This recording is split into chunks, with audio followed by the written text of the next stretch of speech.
Okay, well, good evening, everyone.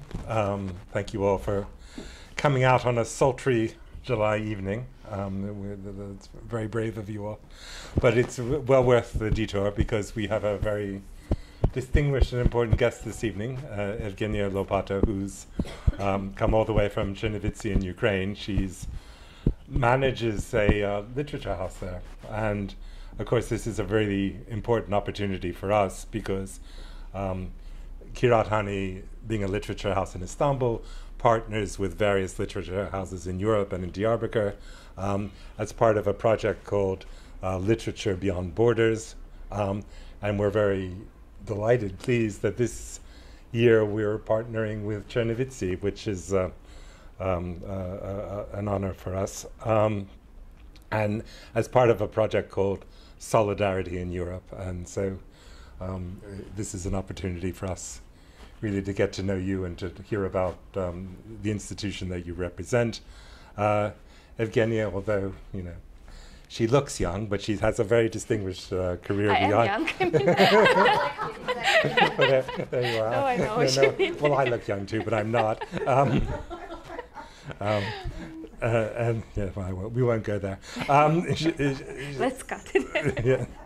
She has she's both the head of this literature house, and she's also the head of an international literary corporation, Meridian Chernovitz, which we hope to hear much about. And of course, Meridian, you'll recognize as the title of a very famous lecture acceptance speech that Paul Celan gave. Paul Celan seems to have all the contradictions that we're here to discuss this evening about war and peace and art and violence and the damage to the human soul. So we'll be very pleased to hear about that. And of course, she's won all sorts of prizes too, which including the Young European of the Year, and that was in 2015. Now she's much older now, and I am. and she's also, and Forbes included her in the list of most successful Ukrainians under 30, which I was excluded from, but never mind. Anyway, so we're very lucky to hear you. In a few minutes we'll hear a clip that they've produced, Meridian has produced, and the phrase in that film that struck me was that Chernovitzy, where she comes from, prides itself on having the greatest number of geniuses per square meter. So you know, you have a lot to look after, you know, to live up to. But I don't know. Tell us something about Chernovitzy. How you know, in a city like we live in a city like Istanbul, which you know we think of as, you know, being the capital of empires. If you look on the skyline and there's 1,000 years between, you know, the two domes on the skyline of Istanbul, you know, this is a city of culture, although it pretends that it's not. But tell us about Chernovitz, what the differences, you know, how you found being in Istanbul, and you know, how does it reflect on where you've come from?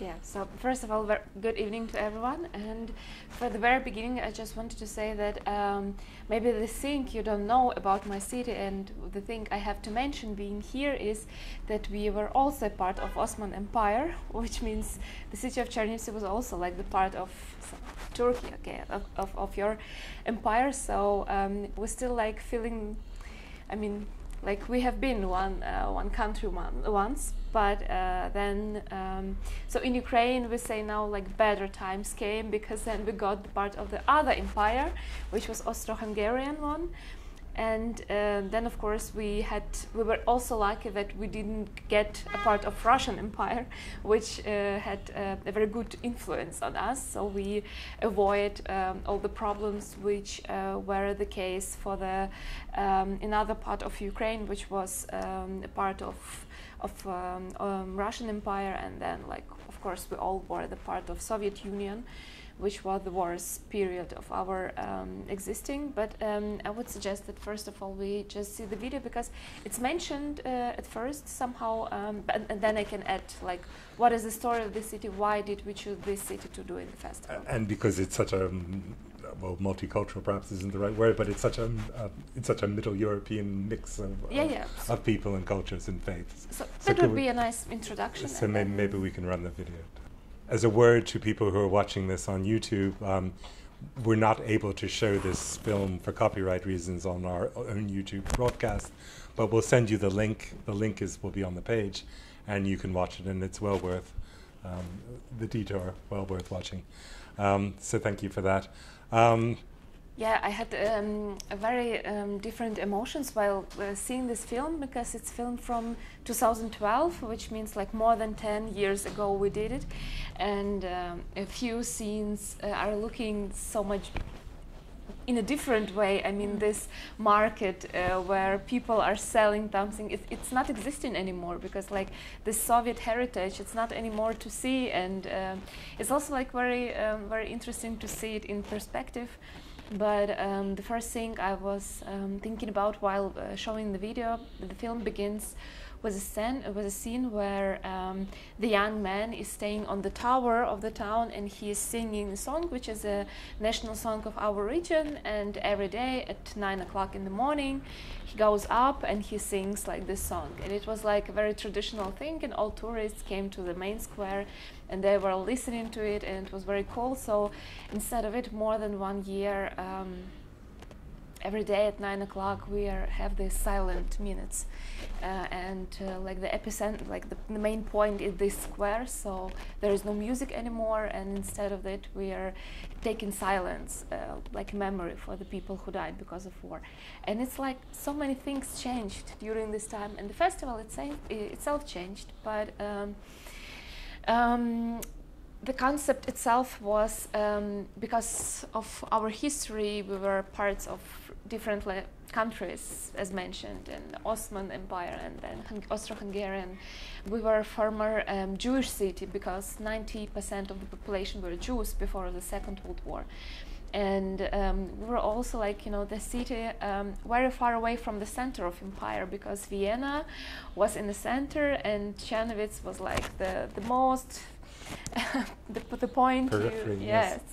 And but it also had a big influence on the culture, because we had this crazy mix of all of the culture living on the border of empire, and we were a city on the border between two different empires, Austro-Hungarian and Russian, and this is a huge difference in culture, in life, in values, and so on. And we were always on this border, trying to balance. And like many of border regions, we had a lot of people coming to the city. That's why we had Jews, we had people from Armenia, from Poland, and so like a very, very big mix. And in the best way, this mix influenced the culture. So this is also the reason why we have this polyphony in the city, or we had this polyphony in the city, because a lot of voices, a lot of languages, but also a lot of religions, they all lived peaceful in one town. And this was like the most incredible thing about the city. We never had like such problems in community. And even when Holocaust started, and even when Romanian Nazis came and they wanted from the mayor of the city the list of all Jews, so what he did, he didn't give them the real lists. It's himself hiding people, hiding Jews, and trying to help them to go to Israel and save their lives. So that wasn't the case when like we are giving our people wherever they are, Jews or Orthodox or Muslim. It does have no any sense. So it was important to live all together. That's why Czernowitz is actually the only one example of Ukrainian city which did it. So like living in all this culture together, because the other one, they had different influences. But still, so it all ended with the First World War, because the Austro-Hungarian Empire wasn't there anymore. And we got first part of Russian state, and then we became Romanian, which was also quite interesting, but it was also a good environment for the town and for the region. And but still, like this best time, it was the empire time, because also our city was like a very important part of the empire, and we always had a lot of scientists, and like we weren't a city to exile, like to get someone in exile. Instead, we were like the very important part, and the respect which Vienna had from this Ukrainian city like Chernovitz or like Lviv, which was Lemberg that times, it was admiring that, like comparing to Russia, we are not slaves, but we are like people living, being a part of a big country. But then, of course, with the Second World War, the result was that we got the part of Soviet Union, and of course the big trouble begins with this period since 1945, because of course all of the things in the country were said to be done from Moscow, and it's so the most important thing in this theme of culture is that what the Soviet Union did was to hide our culture from ourselves and not let us know our culture, because Ukraine is a very rich country in sense of traditions and culture and so on. And I'm just telling the only one example. When in Kiev we had churches, monuments, and so on, Moscow was just a forest with wolves running around there. So Ukraine has a huge history, and of course the people of Ukraine have it as well from the very a lot of centuries. So our problem was always being on the border between big empires and between big worlds.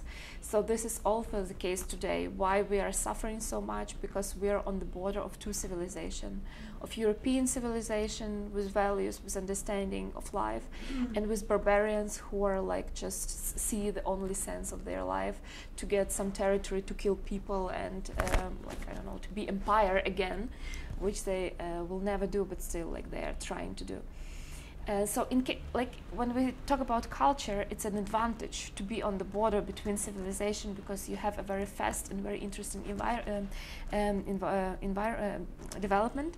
So this was the case of our city, and of course, because we lost all of that, and there are no people anymore who are speaking German, no people who are speaking Armenian or like Jews, very few of them stayed in the town. So we just wanted to take this big story of our city and to give its story a voice again. So even if these are 3 or 4 days in a year, but we are taking all this culture together again. Can I ask if will there be a festival again this September? Yes, from the 8th till 10th. So I'm using the residency here in Istanbul not to enjoy the Istanbul, but working on the festival, which has to be in the early September, of course. Okay.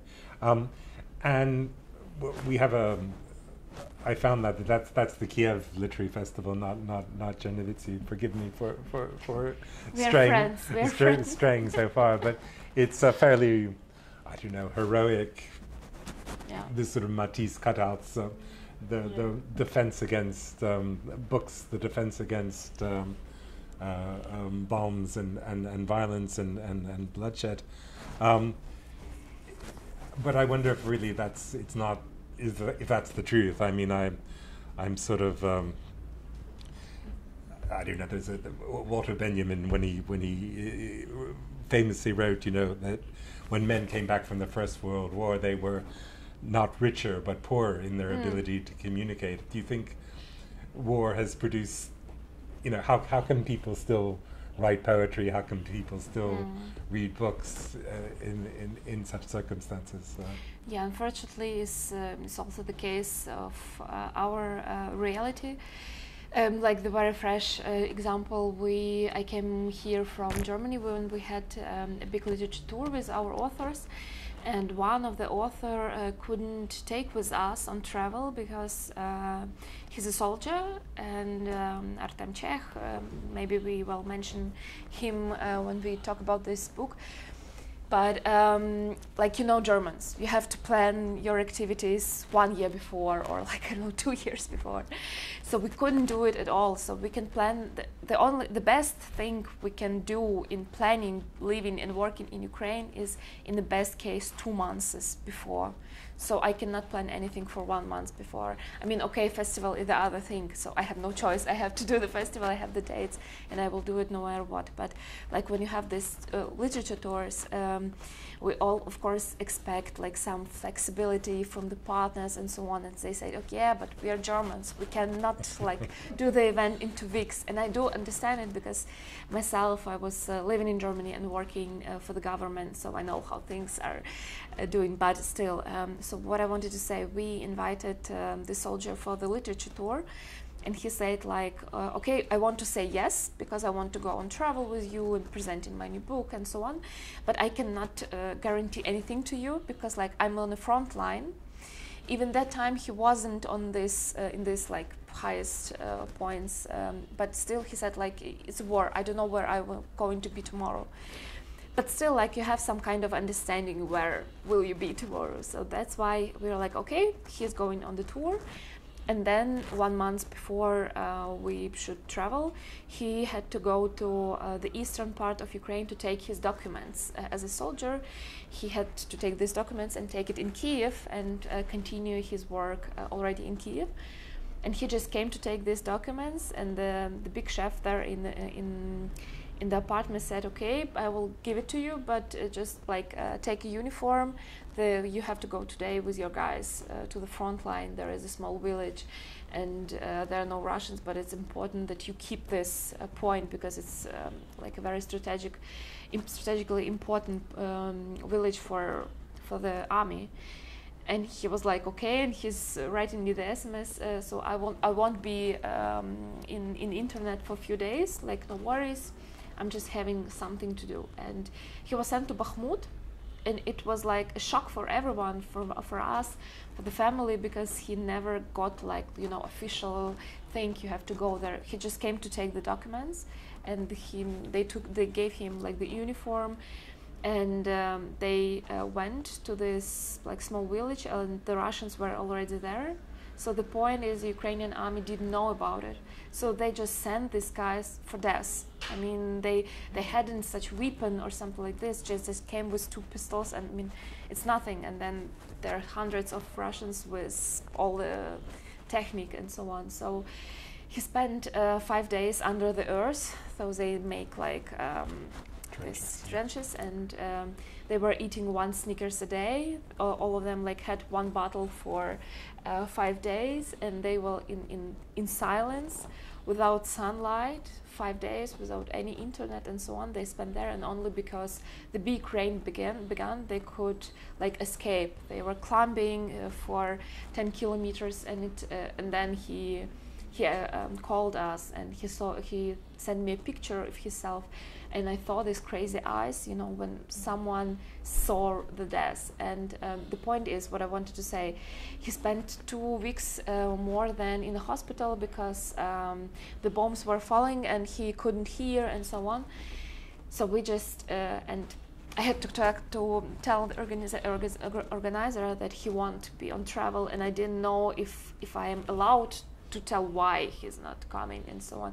And he said, like, I proposed, can you like read in Zoom maybe, because like it's money, you know, and you're getting money for your reading, so maybe you just get money and, I don't know, buy a new car for your guys and so on. So from the very, very many people who were in his group in Bakhmut, there are only 10 people who survived. And he was leading the group which survived. And in Zoom, while performing, he had to read his text, and I thought like how he couldn't do it. I mean, it was so complicated for him, and I was asking him something. And as a writer, you can like answer all of the questions, use your fantasy and so on. But he was just like answering yes, no, I don't know. And I just felt how hard is it for him to find words, and especially when you saw the deaths and when you were involved into the process of the war.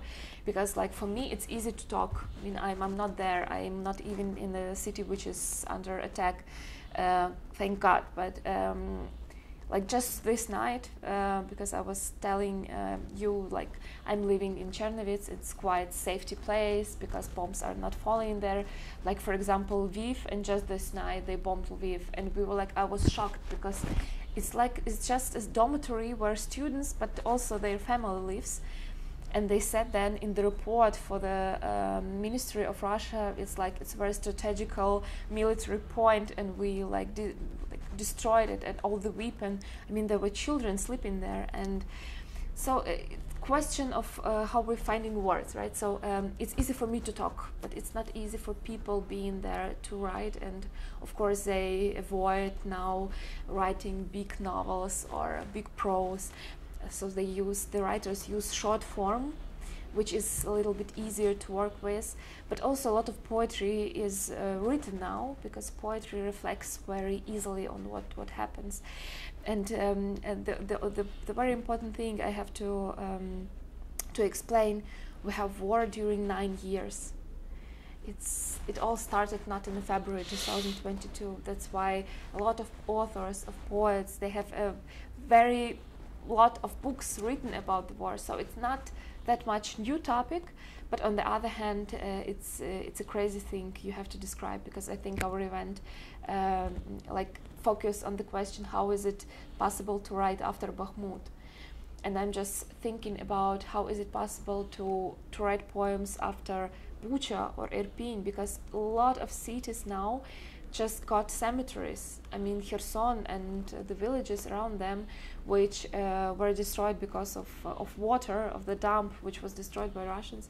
So even nowadays, you just go through the cities and you see in the villages, in the houses, like dead people who are lying there for months, because no one knows they died at home, sitting at home, just water came. I mean, so the war has very different types of influence on you. You can die in your chair because of water, you can die in a toilet because of the bomb, or you can die on the front line as a soldier. But it's yeah, it's just like my colleague now. Yeah. I'm sorry. It's well, what a story. There's lots of stories like that in this book, yeah. But let me just, before we get to the book, which we do want to get to, let me just ask you about Paul Celan, why you named the literature house after him, and why the company is called Meridian, and I mean, how does his experiences in his life reflect on what Ukraine is going through now? Yeah, thank you, Andy. It's a very important question, and it also reflects on what I said and what I will say more. So, Meridian, Chernivtsi, 2 words. The first one is Meridian, just as mentioned already. Paul Celan called the city of Chernivtsi as his own meridian. So, for like in few words, Paul Celan was a very famous poet. He was Jew. He was born in Chernivtsi with his family, and he was living in the town. He was in middle 20 years old when Holocaust began, and when the Nazis came and started to kill all the Jews or send them to KZs, to the lagers, where the Jews worked and where the Jews were killed. So Paul Celan had unfortunately very big drama, because his parents were killed in such a KZ, and he lost his mother and he lost his father. He was only one child, and he was a German-speaking Jew. So his mother was German-speaking Jew, and his whole life he was writing on German. And he started his way as a poet also in German. So his big drama was that he was writing on the language, which was the language of the killers of his family and of his people. And this was the case he couldn't change. So he tried to do his best. So he made. What he did, he figured out a new German language. So he built few words, because German is a very easy language to build different words. You can take some of them, you can combine them. It's very easy. And words are getting very different meanings through this process. So he figured out a lot of words, a lot of construction, and people in Germany, even now at the university and schools, are learning his German language, and it became like a very classic one. And everyone was admiring what he did with the language itself, and how he found the ways to describe Holocaust, because it was the most important thing, to find the words to describe the death of your nation, and he did it. So sometimes people say that Paul Celan is very famous because of his own fate, because his family was killed, and he killed himself in Paris because he couldn't take anymore this. So he just, like, people who saw the person who saw the death. I mean, it's like something we have today. So while working with Paul Celan for 10 years, I did also a lot of books dedicated to him. We did a lot of projects dedicated to him. Why? Because he is like a shining star on this literature sky of our city, because there's a lot of poets, different languages. They're writing on Hebrew, on Yiddish, on Ukrainian, on Russian, Polish, German, and so on and so on. But he was one of the most famous writers who came there and who changed the language, who changed the canons, who changed the form of poems. And of course, like, we are wanted to dedicate our activities to him, because he's also someone who combines us with the European world, or with German-speaking world. Because when you say we have, like, in Ukrainian culture, we have that name, they say, okay, it's good. But when you tell a name which is familiar for them, and they say, okay, he's something common for both of us. And we built actually on his personality a lot of projects which aimed to build bridges between Ukraine and between German-speaking countries, Germany first of all. And we did it. So I built, for example, the festival itself. It has so many cooperations and projects, and we did famous the Ukrainian literature of nowadays in Germany, which was very complicated to do because we are a very big country, but still the literature field is not that big. And of course we never invested a lot of money into culture, which is our biggest mistake for this more than 30 years. And the second word is Czernowitz. So it's the name of the city during Austro-Hungarian Empire. Because when we were Romania, we were Chernoutsy, then we were Chernovtsi, just like Russian, and Ukrainian Chernivtsi. So different names of the city, but Czernowitz is like that period, which we actually focus in our festival program. So what we do in the festival is poetry readings with authors from these countries who had the influence on our culture, which is Romania, German-speaking countries, Austria, of course, Poland, Israel, because of the Jewish life and so on. So we're not inviting people from, actually we could also invite Turkish authors because there is a connection, but we do not invite people, from America or from China, because they don't feel home. Yeah. So the very thing is, for people coming to the city, they're feeling home, or they're like seeing this home which was destroyed. And it's also very important for us to give them a place to come, and not to forget that festival is also infrastructure. It's also the meeting point for people who have no reason to go usually to the city, but if there is a festival, they go there, they meet each other, they bring money, and they support tourism and so on. So we called the corporation Meridian Czernowitz, like mentioned of Paul Celan and of the city. And from the corporation we had started with that, but then we have a festival in Czernowitz, we have a publishing house, we have a literature center. It also calls Paul Celan Literature Center. We have a lot of projects in Ukraine, and nowadays we're also starting a few festivals more in the southern part of Ukraine, which is which is occupied or now free, but like dangerous places where people are still living. Yes, I mean, I don't know if I'm being fanciful or not, but what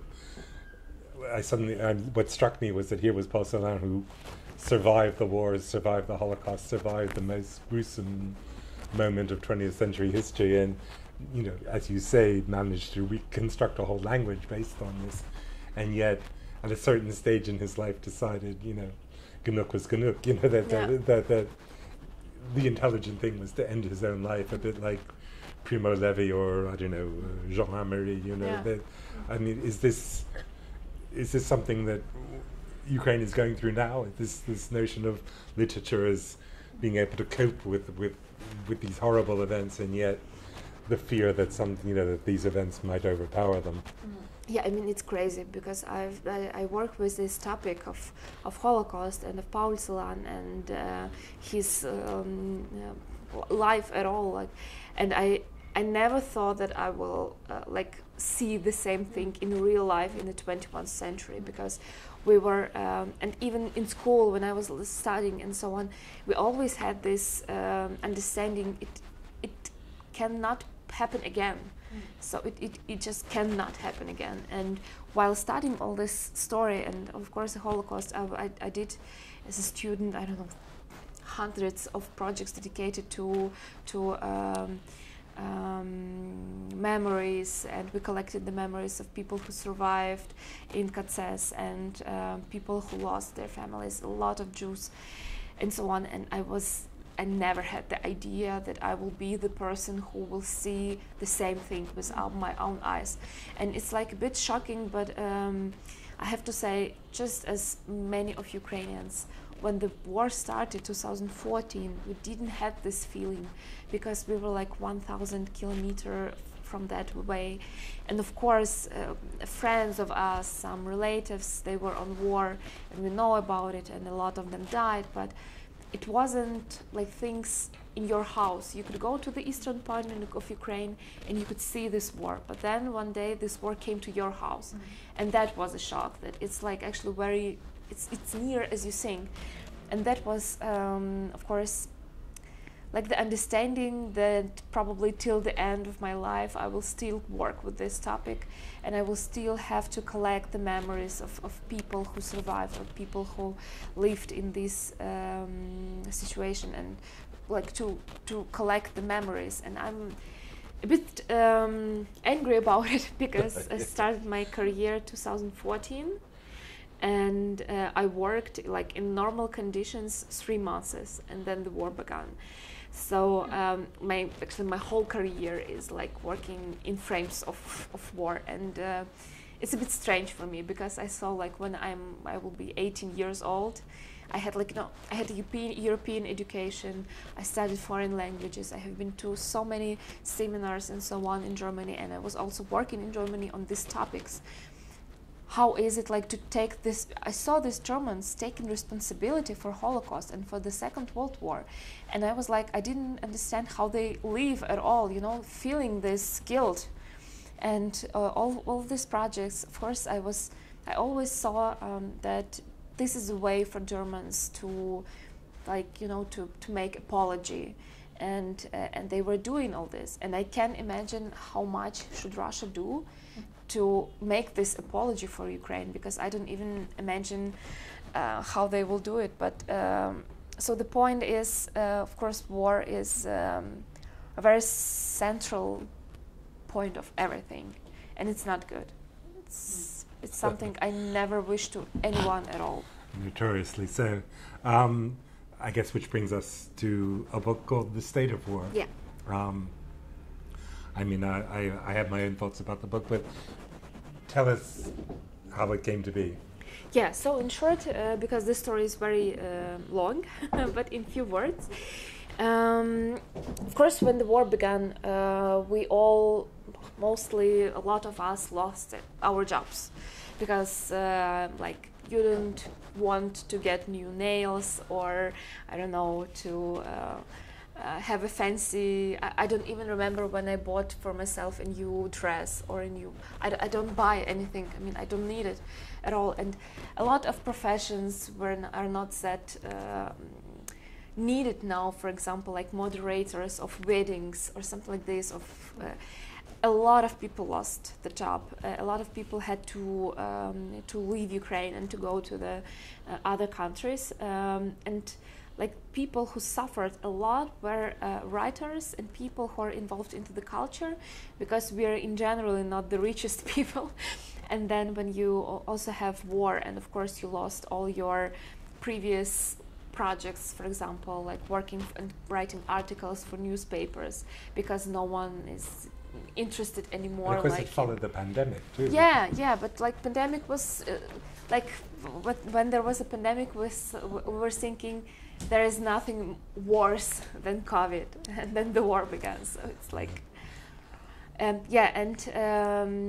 so the culture field was very poor, and that was our problem, because were thinking in a corporation that people who will now leave their jobs as writers, as lectors, as proofreaders, they won't get back to this job. They will go, I don't know, to Germany or to Poland. They will find jobs. They will do something, other things in their lives, and they will not get back to this work. So our task was to save the environment, to save people in our field, to give them job.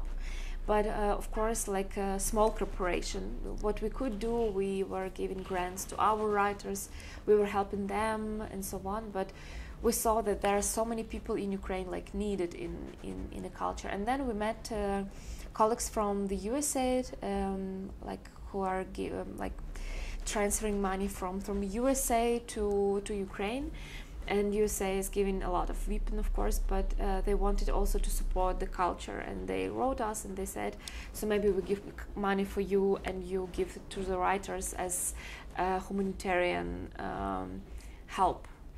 And we were thinking there are times it's so unfair to give people who are professionals, who are so well known and awarded and great poets and so on, just to tell them we give you $200 that you have money to give it to your children, something to eat or something. And I was like, it was so unpleasant for us. So we said, no, let's give us time and we will figure something out. So the best thing we figured out was to propose to authors to write texts and to give them money for this, so they can also continue their work. And we did this project. We involved 100 of writers, which for Ukraine is a huge number, and they all were writing text. And then when we were reading this text, we understood that a lot of them are very good quality, first of all, but these are also very personal stories which has to be mentioned and which has to be printed. So in this case, they will be saved and not get lost. And then we had made a selection, and we did two books, the Ukrainian one and the English one. So this is the English one with 35 texts. In Ukrainian, it's a little bit more, 50. And Andriy Lubka and me, we were collecting, like choosing the texts, and we did like 2 different editions. First one on English for international readers, so that they can read and understand a bit better what happens in a country. And in Ukrainian version, of course, we left stories focused on our own experience, like which is not that good and that easy to understand for people abroad who don't know about us. Yes, I mean the essays are very varied, as you explained, and as one might expect. But I suppose one of the themes that emerges is, here are people writing and they're sort of wondering why they're doing it, because there's a war going on outside, and there seems to be, well, perhaps I'm simplifying, but there seems to be the theme of people who are trying to capture the horror of the war, and then there are people who are trying to make sure that life goes on as normal, and that somehow reading and writing is part of, creating a normal sort of life. And the thing that people did, I can't remember the so nowadays in Ukraine you will not find in new publishings any novels about love, any novels about, I don't know, some stories and so on, because like we don't need to use our fantasy anymore, because things were happening to us are so not as incredible, not in a good meaning, it's something shocking. And every time happens so many different stories, you just don't need your fantasy anymore. You just need to describe what you see and what you hear. and that's why this topic will unfortunately stay the number one for a very long time now. The war itself, yes. I mean, were there any surprises there? I mean, there are descriptions of grief and of mourning and of losing loved ones, and then there are, people trying to do something, and then there was one piece that maybe wasn't the best written one, but it was quite striking, about a person who sees himself as a sort of, Simon Wiesenthal. He's going around chasing. He's determined that every Russian who committed a war crime will be punished. And that's his great theme, and it's it has a sort of obsession and vigor to it. Was there something there in those texts that you didn't expect to find, or? Oh well, a lot of them. We didn't give any concrete topic to authors, so we never said them, you have to write about this and that. They always were choosing themselves what they want to describe. I liked a lot this polyphony of themes here in this book, and also like topics which appear in the book, which was a little bit unexpected for me. So we have, for example, here the story of I will do this like this. Crimea.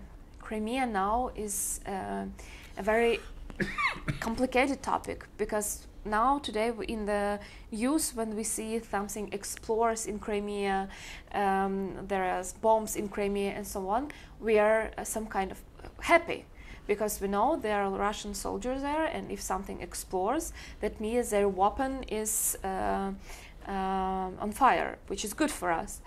And a lot of things happening in Crimea, for example, like that Russians have no food there anymore and so on, they make us happy. But we never see, or very less, we're thinking about people being there. There are Russians who choose Crimea to live, and I'm very glad they suffer. But still, there are Crimea Tatars who are still living there. Not a lot of them, because they left Crimea already 2014, and a lot of them are living in Kiev. But still, family members, they're sitting there, and that's why sometimes when I just see these explosions, I'm thinking, and what about people there? Yeah. So that's why I'm not happy at all.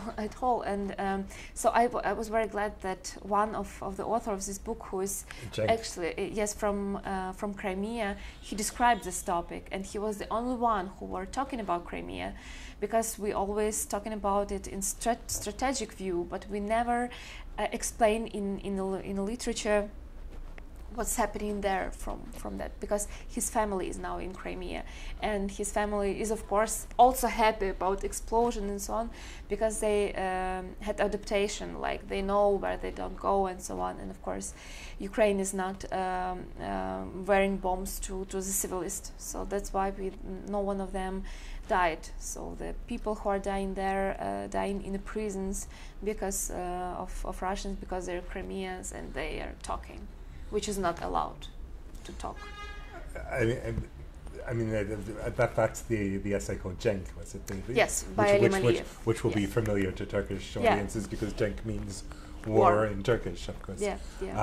But there was one by a teacher, I recall, where she describes the battle for young people's minds, and how teachers have become manipulated or on the front line of trying to indoctrinate or liberate the minds of young people. But it struck me that, of course, it's hard to be forgiving all these when the war is still going on, but Russians are people too, and there are good Russians and bad Russians. Good Russians are the best Russians. No, in Ukraine say the good Russian is a dead Russian.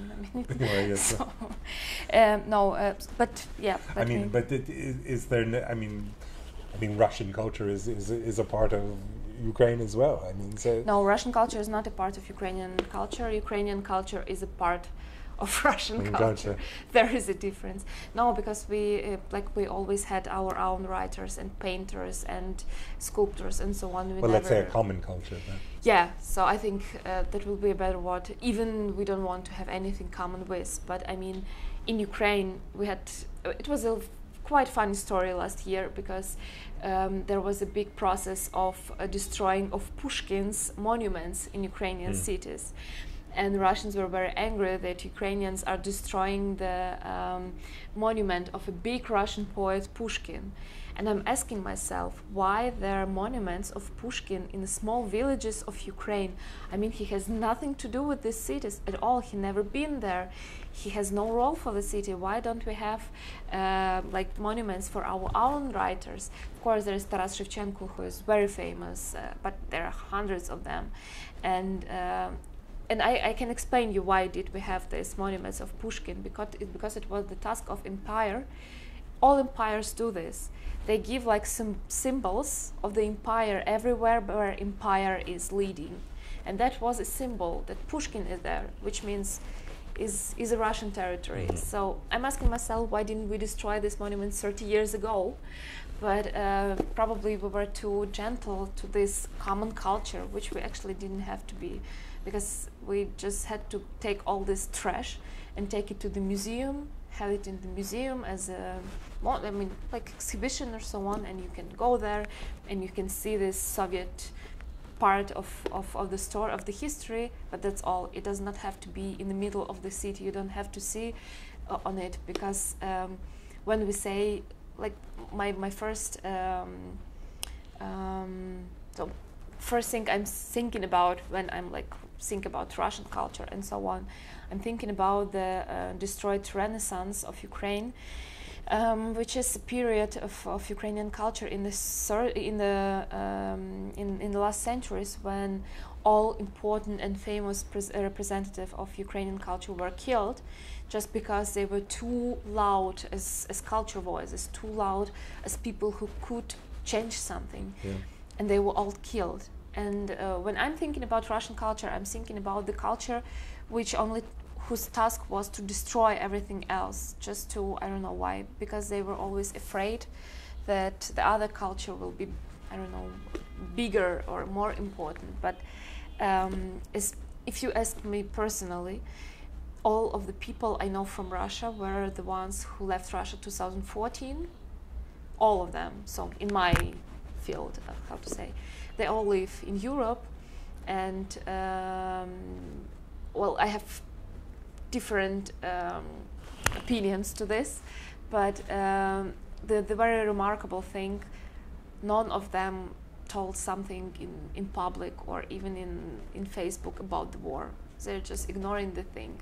And it's kind of funny, because they're all watching my stories, for example, in Instagram, when I'm showing this picture, and none of them never wrote me like I'm sad or I'm sorry, which means they're not. Because sometimes I'm asking myself, it's good to live Russia, it's good to have a great food here in Istanbul, and it's nice, it's pleasant, Black Sea and so on, but like when they all leave their country, then why are we asking ourselves why Putin is doing this? Because 140 million of people are letting him doing this. So that's why when I'm asked like about the good Russians and so on, I mean, we had in our history also very different and very hard times when we had to choose what we are doing, which president do we need, which values do we support. We did our decisions, and it cost a lot for us during all the years.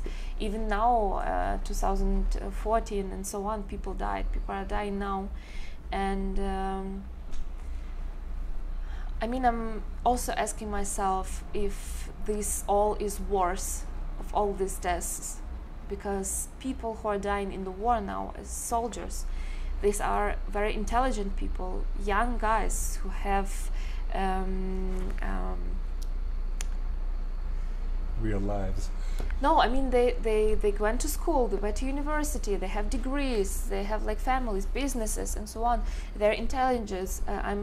I'm seeing these pictures of soldiers who are writing books while during the war, and then I'm seeing pictures of Russian soldiers, which are like, these are not intelligence from Moscow or intelligence from St. Petersburg, or these good Russians which are talking about culture and so on. No, these are just people from prisons and so on. And Yes, there's quite a good essay by Andrea Luca, is it, where he talks about the soldiers at the front reading and learning, German on their telephones and just trying to sort of continue our real life and not to be brutalized by the war. It's quite a moving piece. And I was going to read it, but I won't. Mm-hmm.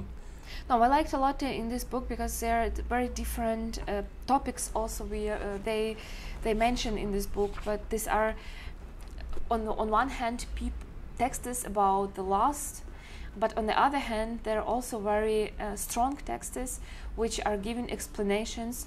What is our goal? Why are we doing this? Which option of living in the future is acceptable from our side and which is not? So it's a very strong book also in this, in case of sending messages to someone. And just for the ones who want to read it, we published all of these texts on English on our website, Meridian Chernowitz, and you can always get there and read all of them. There are actually 100, but very different ones. Well, maybe we'll have one or two questions from the floor, but I suppose we established very early on that you're young. I mean, what sort of middle and old age do you envisage for yourself? What do you think? What do you think is going to happen to you and to your country? I mean, I'm 28 now, but I feel like I'm 60. And the first thing I'm doing after the victory of Ukraine, I'm go to I don't know, how do you call it in English? Like when the older people are leaving the job, are just having time for themselves because life is over. I will have it after the victory of Ukraine. I will not work any day more. I don't promise it because I think we will have much more things to do after the victory. This is a problem because nowadays I didn't have any free days since February, and I don't allow myself as well to spend some time here. So not to judge me, but for a few days in Istanbul I still didn't swim anywhere because I can't afford it to myself. Okay. But that's a pity. But on the other hand, even while working, we always focus on something positive, because if you are only focused on all this tragedy which is happening to you, it's kind of hard to work with. And I also see how the life of my colleagues changed, and some of them are also mental now, very sick, and it took them a lot of time and a lot of strength to work with psychologists to rework this. So that's why I'm a little bit in a better situation, but still, I mean, till the end of my life, these are the pictures which will follow me, and the people who died, whom I know personally, who I worked with, and so on. I see them in the night, and I will always do it. But on the other hand, when you see how expensive all this is, I mean, when you see how many people died, how many people left their homes, how much money did we actually lost in all of this, because all money goes to the VIPN, all money goes to support of army and so on. You're just seeing like this lost time. I mean, for me, it's a lost youth, because I didn't have like time in the cafes or discos or something like this. I didn't have fun. I mean, I'm not sorry about this, because it's a thing I'm going through, and I'm getting stronger about this. But the only thing I wish, and the reason why I'm doing this, I don't want my children to have it. I just don't want them to live in a country in the war. And this is probably also the thing which takes our soldiers to the front line, because they see their children at home, and they don't want their children also to go in the army in 20 years and also to fight against Russia. That's why we need to win now, because if we are not doing this now, it will take us a lot of years and a lot of people, and we do not want it anymore. So but we also cannot afford ourselves to say, okay, take Donbass or take Crimea, we won't, because there are people there, and we didn't start this war, but we will probably be the ones who will finish it. Well, thank you very much. That's very My favorite word in Turkish is bayraktar. you might be in a minority in this room. I wish more and more Turkish language in Ukraine, probably with these words. Okay. It seems almost gratuitous that to continue, but if anyone has something they'd like to ask, please, yes. Thank you for the talk. I went to your city, by the way. Ah. Yeah. We were there for that one just for a day. Yeah, it was really nice. It's a very beautiful city. I traveled all around Ukraine. Mm-hmm. I'm wondering, and I have little friends now. Also, they're like some sort of into arts and music and stuff, and they're all back in Kiev. And I'm really amazed. You know, they're like still painting and doing stuff, and then we also have like little Russians here. There's no bomb upon them. There's mobilization, I guess, also. But so for me, it's a very strange thing to see. It's one nation with a war, and most of them they're like they go and they come back, and they're like they put a video of the sirens and they go paint. I'm wondering where is this coming from? That this. Is it like before or from this war or? No, it's before. It's like feeling and understanding of home. You know, when you have. You're used to this bullying. No, if you have home, if you have like people who are important for you, when you have like the understanding that you are responsible for your home, you don't leave it and you not go somewhere else. Of course, a lot of Ukrainians left Ukraine, mostly women with children or older people, and I do appreciate. I understand it. I would never, if I would have children, maybe I would also like choose a little better reality for them and not to sit in Kiev, because it's quite dangerous. And I also like the author I mentioned. He's married also to a writer, Irina Tsilik, who had also a text here, and they have a child, 13 years old. And while doing this alarm and so on, this child doesn't even go to the floor. So like he's sitting in the room and playing computer, and his parents just said, we are so we can't convince him to go somewhere. He's just sitting there, and he said like it's war. I mean, I'm saying, from one hand, it's very stupid thing to do, to be in these conditions and to stay in this reality. But on the other hand, if we all leave the country, it won't to be better for us. But mostly it's because of the feeling of your home, and our life costed us a lot during the centuries, because we fight it a lot for being ourselves. You like living there? Yes, like because when I went there, people were. Yeah, of course. I mean, no one likes the war itself, but Ukraine, yeah, of course. And the nature and the people. Yeah, it's amazing. I mean, you have Carpathians, you have mountains there. It's very familiar also to Turkey. You have the Black Sea, you have and you have rivers, and it's an amazing place to be. And people are also very good. Fertile. They're very fertile. So I can imagine why he wants to take that. It's very fertile. Yeah, Okay. but the only one thing I want to also to say in the end, even if we like can leave the country and go somewhere, I'm asking myself, why should we do it? Are we doing this because someone came and said you're not allowed to live here, or you're not allowed to live anymore? I mean, you're not choosing when I want to live, where I want to live, and what I want to do, and you're not choosing you kill my child or not. So this is my choice, and like staying there and fighting there, it's our way to say that Russia will not say us what we should to do. It will be very different here, I think. Yeah. Everyone will go. Anyone else? Yeah, I wanted to ask you about Victoria Melina. We talked about her a little bit, but you knew her. And of course, this is a writer who got killed last week. Yeah. There's a piece by her in The Guardian today, I Yeah. think, which is very moving. So this project is about the book is also it says a lot about the culture of Ukraine, and not just only describing things, because this here are, for example, the text is about occupied regions, about occupied cities which are free now. So like the book here is telling about the year 2022, and we see that in 1 year this territory will get free and so on. But this is also the book where a lot of the names of the list could be not anymore with us or are already dead. So for example, Victoria, she was also the writer in frames of this project who wrote a text. And yeah, it was a little bit shocking this to know, because we, like, every day there are bombs, and every day there are people who die because of the bombs.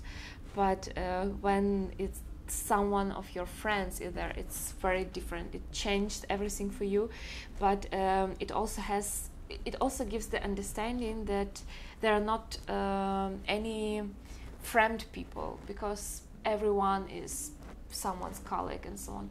But she was a wonderful person with a lot of great projects in Ukraine. She did a festival just on the front line.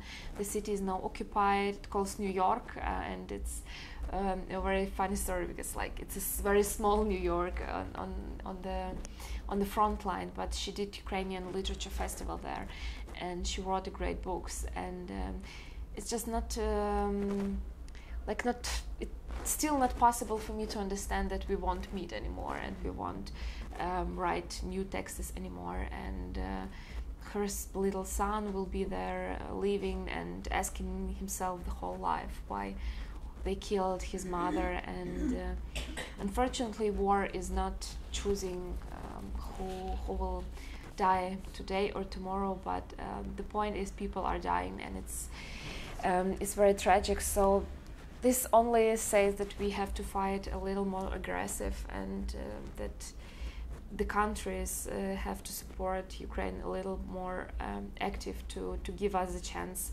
to defend ourselves, because what Ukraine is doing, we are not